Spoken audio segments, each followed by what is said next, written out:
ഇന്നൊരു special chicken ഉണ്ടാക്കാൻ പോവാം കേട്ടോ. അതായത് ഒരു ചിക്കൻ വരട്ട്.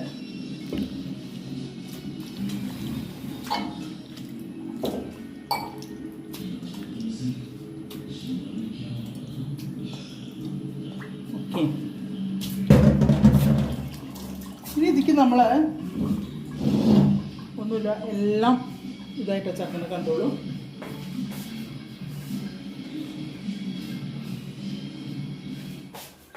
പൊടികളൊക്കെ അങ്ങനെ ഇടുക. ഇതിൻ്റെ അരിവ് എങ്ങനെയുണ്ട്? കുഴപ്പമില്ലല്ലോ. നല്ലൊരു 2 സ്പൂൺ ഇടാം. ഓക്കെ, ഒരു 2-2.25 സ്പൂൺ മുളക് പൊടി ഇട്ടിട്ടുണ്ട്. ഇനി വേണ്ടത് 1 സ്പൂൺ ഫുൾ മഞ്ഞൾപ്പൊടി,